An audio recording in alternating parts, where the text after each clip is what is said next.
What's up again, viewers? Brian here at 3TR, and I would first off like to start by apologizing for the first cut or first video of my Batman Mystery of the Batwoman. I would just like to state, if you did happen to see it, again I apologize. I filmed it at about 11:30 last night. Didn't have a good day at work. I was tired and I was a bit upset from something that had happened, but it's not that bad. So as I was watching it late at night from, I'd say, midnight to 1:30 this morning, I was a little biased towards it, but it's not the movie's fault, it's my fault, so I'd like to do it justice and redo it.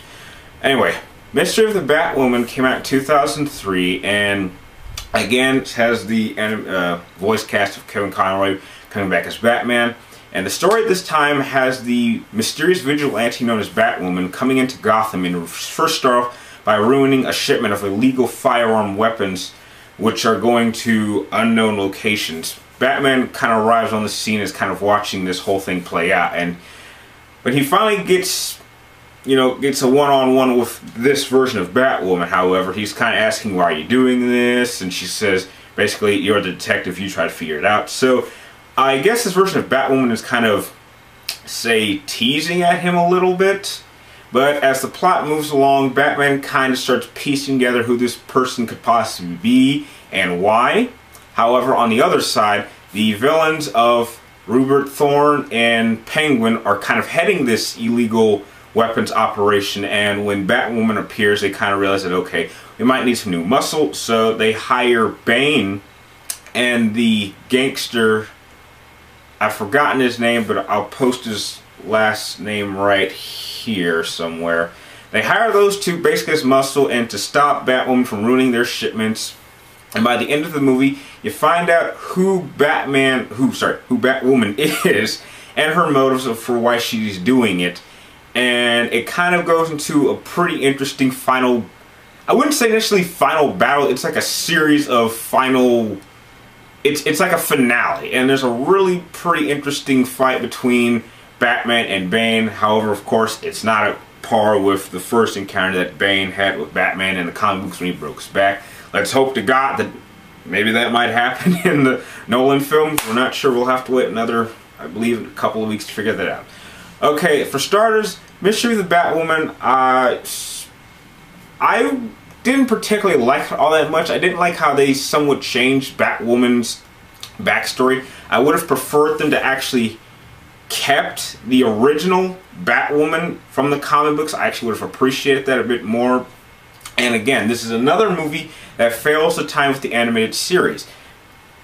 Trust me, if I could go back to 2003, I would tell DC Animations to stop doing that. If you're going to use the same animation and create the same universe as the animated series, then have it connect. There's no reason not for it to connect. If you connect it with the animated series, then it actually adds more to not only the movie, but the animated cartoon also. So it helps both, not just, because from this point we have to choose which one we want to believe in. You can't just make two universes in one. You have to make them connect. Another problem I had with it was, Robin was not really used, or Tim Drake. Tim Drake is my favorite Robin. I just hate how he's just heavily underused. He really could have done a lot of cool things. And yes, he's in this movie, but he just doesn't do enough. The villains are okay for what they do, but I really doubt that this is the type of plan that Penguin would sign up to. And I think Bane's motivations for kind of wanting to do it with, apart from wanting to deal with Batwoman and Batman, I think he would have wanted to do this on his own terms, not someone else's. Another serious problem I have is the animation. Again, the animation is not even, I'd say, a step above the animated series. It feels like it's just on the same level. And that makes it feel very cheap and just underwhelming for me. So, it's not the...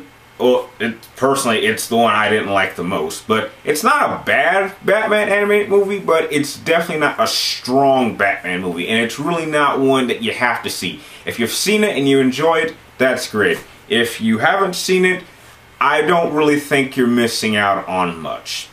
So overall, I'm going to give Batman Mystery of the Batwoman a 6 out of 10. Definitely better than my last score I gave it, because that was an unfair rating.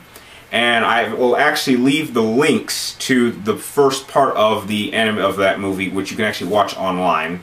And from there, you can tell me what your guys' thoughts are. If you like this review better than my last one, please like, comment down below, and subscribe up top to keep track of me and Batman Month. And please join me tomorrow when I review my second favorite animated movie, at least in comic book sense, of all time, Batman Beyond: Return of the Joker.